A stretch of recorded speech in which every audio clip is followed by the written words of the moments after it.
1 2 3 அப்படின்னு சொல்லி ஸ்டார்ட் பண்ண இந்த சீரீஸ் 6 எபிசோடை கடந்து 7வது எபிசோடுக்கு வந்திருக்கு. 7வது எபிசோடு வரும்போதும் அடுத்த ட்விஸ்ட். ஒவ்வொரு வீடியோ வரும்போது ஒவ்வொரு நாளும் வெவ்வேறு விதமான ட்விஸ்ட்டை நம்ம பார்த்துட்ருக்கோம். இந்த 7வது எபிசோடு வரும்போது என்ன தெரியுமா ட்விஸ்ட் வந்துச்சு? எப்பா 90 நாட்கள் பாஸ் டாரிஃப் நீங்கள் யாரும் அவ்வளோலாம் செலுத்த வேண்டாம், வெறும் 10% மட்டும். ஆனால் இதிலிருந்து நாங்கள் சீனாவுக்கு மட்டும் விலக்கு கொடுக்கவில்லை. சீனாவினுடைய டாரிஃப் 125% இருக்குது. வேறு வழியே இல்லை, சீனா எங்களுக்கு அந்த டாரிஃபை தந்து தான் ஆகணும் அப்படின்னு சொல்லி அமெரிக்கா, நீ என்னடா எனக்கு வரி விதிக்கிற, நான் உனக்கு வரி விதிக்கிறேன்டா அப்படின்னு சொல்லி 84% வரி விதித்திருக்கிறார்கள் சீனா.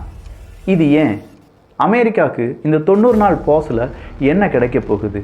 இந்தியா இந்த வரி விதிப்பிலிருந்து எப்படி தப்பிக்க ட்ரை பண்ணிட்டு இருக்காங்க? அதான் சீனாட்ட அமெரிக்காவினுடைய டெப்ட் பாண்ட் இருக்கு, அந்த டெப்ட் பாண்டெல்லாம் வித்துடலாமே, இதனால் சீனாவுக்கு பெருத்த லாபம் கிடைக்கும், அமெரிக்காவுக்கு பெத்த நஷ்டம் கிடைக்கும் அப்படிலாம் நம்ம நினச்சோம்னா இல்லை. இது உலக அரசியலில் வேறு விதமான ஒரு பாடம். இந்த பாடத்தை கற்றுக்கொள்வதற்கு 6 பாகத்தையும் நீங்கள் பார்த்துருக்கீங்களாங்கிறத செக்லிஸ்ட் பண்ணிக்கோங்க. இது 7வது பாகம், இதையும் பார்த்துருங்க. அடுத்ததாக ஒரு பாகம் வரும், ஆனால் உடனடியாக கிடையாது, 1-2 நாட்களுக்கு பிறகு. அந்த 8வது பாகத்தை முடிக்கும்போது உங்களுக்கு கம்ப்ளீட்டாக இந்த டாரிஃப் வாரினுடைய வின்னர் யார் அப்படிங்கிறத நம்மளால் புரிந்து கொள்கிற அளவுக்கு அந்த வீடியோ இருக்கும். அப்படின்னா இது அமெரிக்காவினுடைய டாரிஃப் யுத்தம் பாகம் 7.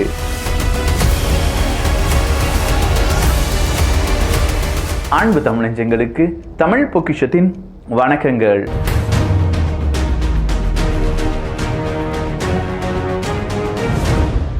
90 நாட்கள் நாங்கள் நிப்பாட்டி வச்சுருக்கோம். எதை?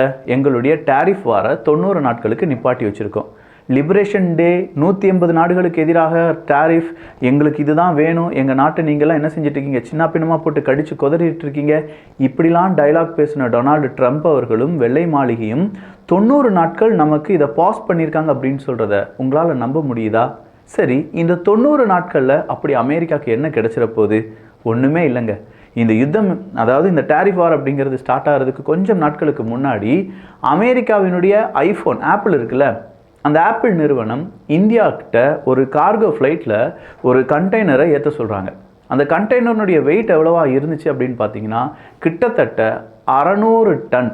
அதாவது ஒரு 15 லட்சத்துலேருந்து 20 லட்சம் ஐஃபோன் அப்படிங்கிறத என்ன செஞ்சுருக்காங்க, அப்படியே இந்தியாவிலிருந்து அமெரிக்காவுக்கு ஏற்றுமதி செஞ்சுருக்காங்க. இந்தியாவில் அசம்பிள் யூனிட் இருக்குல்ல, அங்கேருந்து 600 டன் ஐஃபோன் மட்டும் ஏற்றுமதி ஆகியிருக்கிறது அப்படிங்கிற தகவல் நமக்கு கொஞ்சம் ஷாக்கிங்காக தான் இருக்கும். ஆனால் ஆப்பிளுக்கு இதனால் என்ன தெரியுமா வருமானம் வந்துச்சு? எக்ஸ்ட்ராவா 84% டேக்ஸும் கட்ட வேண்டாம், எக்ஸ்ட்ராவா 34 இல்லாட்டி 26% டேக்ஸும் கட்ட வேண்டாம்.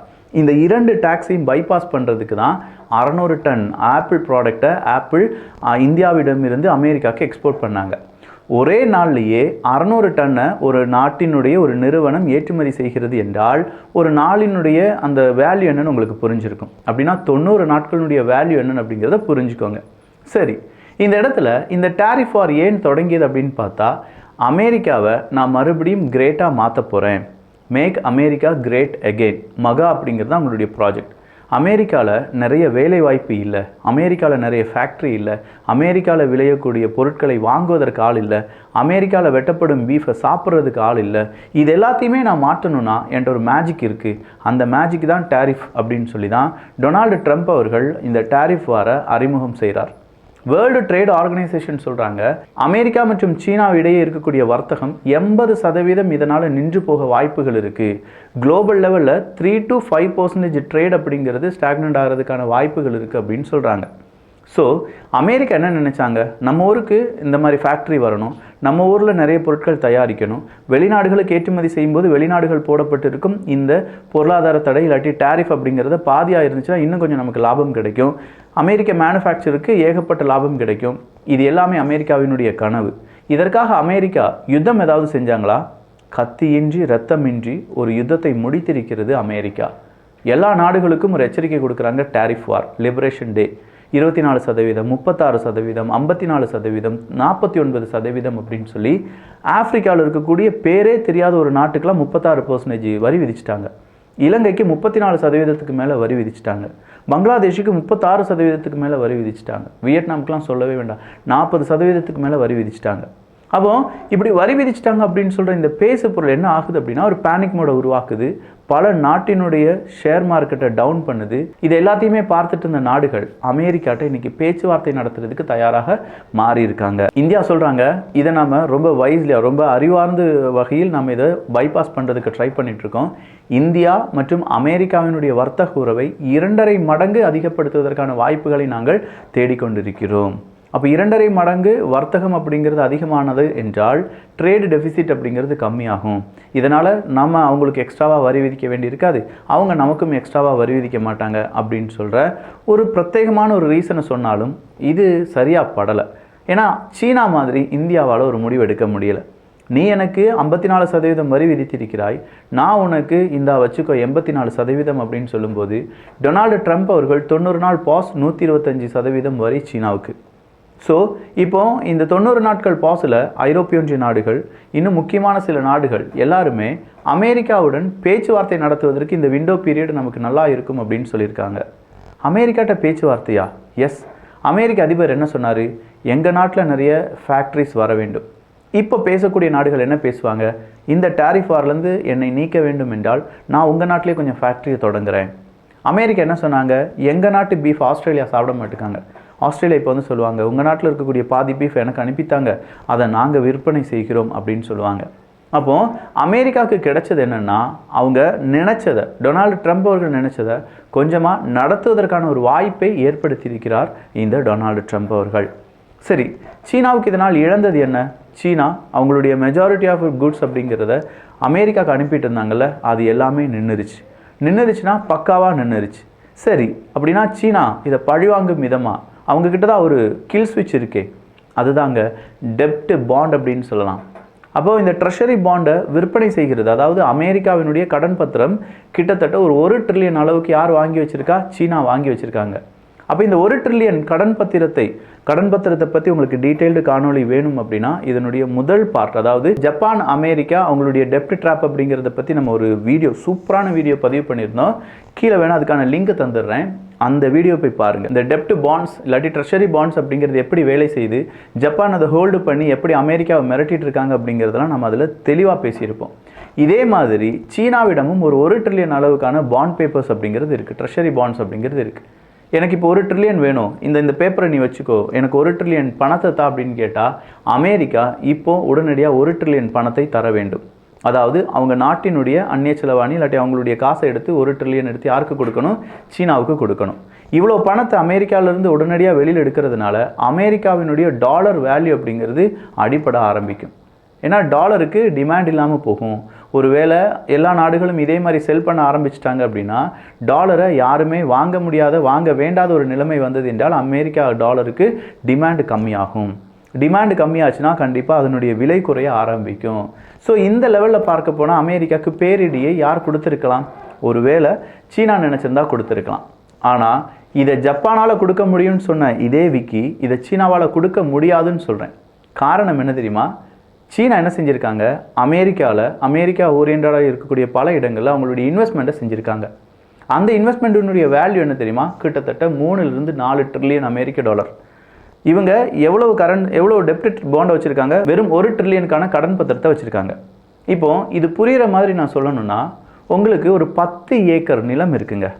இந்த 10 ஏக்கர் நிலத்துக்கு நடுவில் உங்களுடைய எதிரி ஒரு 1 ஏக்கர் நிலத்தை வாங்கி வச்சுருக்கார். இந்த 1 ஏக்கர் நிலம் அப்படின்னு சொல்கிற அந்த எதிரியினுடைய நிலம் இருக்குல்ல, அதை வாங்கிறதுக்கு ஒரு மனுஷன் வராரு, இல்லாட்டி உங்களுக்கும் உங்களுடைய அந்த எதிரிக்கும் பயங்கரமான பிரச்சனை வந்துருச்சு. ஸோ இந்த 1 ஏக்கர் நிலம் இருக்குல்ல, இந்த 1 ஏக்கர் நிலத்தை நீங்கள் என்ன செய்கிறீங்கன்னா ஆக்சுவலாக அங்கே ஒரு 50 லட்ச ரூபாய் வேல்யூ இருக்குது 1 ஏக்கருக்கு. ஆனால் இந்த 1 ஏக்கர் நிலத்தை மட்டும் ரொம்ப ஃபோர்ஸ் பண்ணி உங்களை எதிரியை வெறும் 20 லட்ச ரூபாய்க்கு விற்க வச்சிடுறீங்க. அவனும் 20 லட்ச ரூபாய்க்கு விற்றுட்டு அதை யார்கிட்டையோ கொடுத்துட்டான்னு வச்சுக்கோங்களேன். மீதம் உங்ககிட்ட இருக்கக்கூடிய அந்த 50 ஏக்கர் நிலம் இருக்குது பார்த்தீங்களா, அந்த 50 ஏக்கர் நிலத்தையும் உங்களால் வெறும் அந்த 20 லட்ச ரூபாய்க்கு தான் கொடுக்க முடியும். ஏன்னா ஒரு லேண்டு அங்கே ரெஜிஸ்டர் ஆகி முடிஞ்சிருக்கு, அது 20 லட்ச ரூபாய்க்கு தான் போயிருக்கு. அதை விட பெரிய மார்க்கெட் இல்லை அப்படின்னு சொல்லி உங்களுடைய எதிரி ஒரு பரப்பி விட்டுட்டான்னு வச்சுக்கோங்களேன். அவனுக்கு 30 லட்ச ரூபா தான் லாஸ். ஒரு ஏக்கர் 50 லட்ச ரூபான்னு சொன்னேன், அவன் 20 லட்ச ரூபாய்க்கு விற்றுட்டா 30 லட்ச ரூபா லாஸ். ஆனால் உங்ககிட்ட 50 ஏக்கர் நிலம் இருக்குது. அப்போ எதிரியை பழிவாங்கும் விதமாக நீங்கள் செய்யக்கூடிய வேலை உங்களையே காவு வாங்கிடும் அப்படிங்கிறதுக்கு சிறந்த உதாரணமாக மாறி நிற்கிறாங்க சீனா. சீனா என்ன செய்கிறாங்க, அமெரிக்கா பேஸ்டாக இருக்கக்கூடிய நிறுவனங்கள், அமெரிக்காவில் இருக்கக்கூடிய பல விவசாய நிலங்கள், ஃபேக்ட்ரிஸ் இப்படின்னு சொல்லி ஒரு 4 ட்ரில்லியனுக்கு மேலே அவங்களுடைய அசட் அப்படிங்கிறது இருக்குது. இப்போ சொல்லுங்கள், சீனா திடீர்னு அமெரிக்காவினுடைய ட்ரெஷரி பாண்ட்ஸை விற்கிறாங்கன்னு வச்சுக்கோங்களேன். அமெரிக்காவினுடைய ட்ரெஷரி பாண்ட்ஸை விற்கும்போது டாலரினுடைய விலை அப்படிங்கிறது அடி வாங்கும், கம்மியாகும். அப்படி கம்மியாகிறதுனால சீனாவினுடைய அசட்ஸ் வேல்யூ ஒரு 4 ட்ரில்லியன் இருக்குன்னு சொன்னேன் பார்த்தீங்களா, அது ஒரு 2 ட்ரில்லியனாக மாறுறதுக்கான வாய்ப்புகள் இருக்குது. ஏன்னா வேல்யூ ரொம்ப கம்மியாயிரும். நான் சொன்ன மாதிரி 50 லட்ச ரூபாய் ஒரு ஏக்கர், நீ போட்ட ஒரு சின்ன பிளான்லான 20 லட்ச ரூபாயை சுருங்கிருச்சு, எல்லா இடமும் 20 லட்ச ரூபாய்க்கு தான் விற்கும்னா உங்களுக்கு ரொம்ப நஷ்டம் வரும்ல. அதே மாதிரி 4 ட்ரில்லியன் உங்களுடைய அந்த அசட்ஸ் இருக்குது அப்படின்னா அதனுடைய வேல்யூ, டாலரினுடைய வேல்யூ குறையும் போது அது 2 ட்ரில்லியனாக மாறுறதுக்கான வாய்ப்புகள் இருக்குது. அமெரிக்காவுக்கு 1 ட்ரில்லியன் இழப்பு தான் வரும், ஏன்னா உங்ககிட்ட 1 ட்ரில்லியனுக்கான பாண்டு தானே இருக்குது. ஆனால் சீனாவுக்கு 2 ட்ரில்லியனுக்கான இழப்பு வரும். அதனால தான் சீனா இப்போதைக்கு அவங்களுடைய பாண்ட் பேப்பரை விற்பதற்கான வாய்ப்புகள் இல்லை அப்படின்னு சொல்கிறாங்க. சரி, அப்போ இந்த 90 நாட்கள் இந்த ஒரு பாஸ் எதற்காக அப்படின்னு கேட்டால் கொஞ்சம் யோசிச்சு பாருங்கள். இப்போ பல நாடுகள் அமெரிக்காட்ட வந்து பேச்சுவார்த்தை நடத்துவாங்க. ஐரோப்பியன் நாடுகள், இந்தியா இப்படின்னு சொல்கிற பல நாடுகள் டொனால்டு ட்ரம்ப் அவர்களிடம் பேச்சுவார்த்தை நடத்தும்போது அவங்க என்ன சொல்லுவார், அப்போ எங்கள் நாட்டில் வந்து எங்கள் ஃபேக்ட்ரி வந்து ஓப்பன் பண்ணுங்கள், எங்கள் நாட்டுக்குள்ளே இந்த மாதிரியான விஷயங்களை செய்யுங்க, எங்கள் நாட்டுக்கு இது செய்யுங்க, எங்கள் நாட்டினுடைய வரியை இவ்வளோ கம்மி பண்ணுங்க அப்படின்னு சொல்லி நெகோசியேஷனில் ஈடுபடுவார். ஒரு நல்ல பிஸ்னஸ்மேன் எப்படி ஒரு பிஸ்னஸ்மேனை கண்டுபிடிக்கலாம்னு தெரியுமா? அந்த பிஸ்னஸ்மேன் பேசக்கூடிய விலை தான். 10 ரூபா ஒரு பொருள் நம்ம சொல்கிறோன்னா 5 ரூபாய்க்கு கேட்பான், அதை 4 ரூபாய்க்கு விற்பனை செய்வான், இல்லாட்டி 3 ரூபாய்க்கு வாங்கிட்டும் போவான். இந்த மாதிரி நபர்களை நம்ம என்ன செய்வோம்னா, சூப்பரான பிஸ்னஸ்மேன், உனக்கு நல்ல இல்லாட்டி இன்னொரு விதமான பிஸ்னஸ்மேன் இருப்பாங்க, வெறும் 5 ரூபா பொருளை நம்ம தலையில் 20 ரூபாய்க்கு விற்றுருவாங்க. அவங்களுடைய பேச்சு, இந்த பொருள் வாவ், எம்ஜிஆர் பயன்படுத்தினது, சிவாஜி கணேசன் யூஸ் பண்ணது, உங்களுக்கு எவ்வளோ அழகாக இருக்குது பாருங்கள், தேவதையே முன்னாடி வந்து இருக்க மாதிரி பாருங்கள், அப்படி எப்படின்னு சொன்னால் நம்ம அதில் விழுந்துட்டோன்னு வச்சுக்கோங்களேன், 5 ரூபா பொருளை அவங்களால 20 ரூபாய்க்கு விற்க முடியும். அப்போ இந்த இடத்துல ரொம்ப முக்கியமான விஷயமா, ஏகப்பட்ட இடத்துல இருந்து பலவிதமான லாப நஷ்ட கணக்குகளை காண்பித்த டொனால்டு ட்ரம்ப் அவர்கள் ஈஸியாக அவருடைய பிஸ்னஸ் நாலேஜை வச்சு நெகோஷியேட் பண்ணுவார். அப்படி நெகோஷியேட் பண்ணுறதுனால அவருடைய கண்ட்ரிக்கு, அமெரிக்காவுக்கு என்னென்ன லாபத்தை கொண்டு வர முடியுமோ அத்தனை லாபத்தையும் கொண்டு வருவார். இந்தியா அதற்கு விதிவிலக்கு கிடையாது. இந்தியா என்ன தெரியுமா சொல்லியிருக்காங்க, ஐரோப்பிய ஒன்றியம் மாதிரியோ சீனா மாதிரியோ அமெரிக்கா போட்ட வரிக்கு எதிராக நாம் வரி போடலை, அதற்கு பதிலாக ட்ரேடை ஒரு 2.5 மடங்கு அதிகப்படுத்திடலாம். இப்போ என்ன, இந்தியாவுக்கும் அமெரிக்காவுக்கும் ட்ரேடு டெஃபிசிட் நிறைய இருக்குது, அதை கம்மி பண்ணிட்டா எதற்காக இந்த வரி விதிப்பு அப்படிங்கிறத அமெரிக்கா மறந்துடும் அப்படின்னு சொல்கிறாங்க. சரி, அப்போ மீதம் இருக்கும் சீனா அமெரிக்காவினுடைய பிரச்சனை இன்னைக்குள்ள ஓயாது போலையே, இது தொடர்ந்து கொண்டே இருக்க வாய்ப்புகள் இருக்குது அப்படின்னு கேட்டால் இது தொடர்றதுக்கான வாய்ப்புகள் இருக்குது. ஆனால் இது 2ல் யாரோ ஒரு வின்னர் அப்படிங்கிறவங்க இந்த உலகத்துக்கு வந்துதானே ஆக வேண்டும். இங்கே சீனாவா இல்லை அமெரிக்காவா வின் பண்ண போகிறாங்க அப்படிங்கிற ஒரு கேள்வி இருந்தது என்றால் ஓரிரு வாரங்களில் நமக்கு தெரிஞ்சிடும். எது எப்படி இருந்தாலும் இப்போ வந்திருக்கக்கூடிய இந்த 125% வார், அதாவது டேரிஃப் அப்படிங்கிறது சீனாவுக்கு போட்டிருக்கிறதுனால சீனாவினுடைய பொருட்கள் அமெரிக்காவுக்கு அதிகமாக போகாது. அதே மாதிரி அமெரிக்காவினுடைய பொருட்களும் இனி சீனாவுக்கு அதிகமாக வராது. காரணம் 84% டேரிஃப். வேர்ல்டு ட்ரேட் ஆர்கனைசேஷனை பொறுத்த வரைக்கும் குளோபல் சப்ளை செயினை இது பாதிக்கும் அப்படின்னு சொன்னாலும் உடனடியாக இதை தீர்ப்பதற்கு சீனாவோ அமெரிக்காவோ விரும்பவில்லை.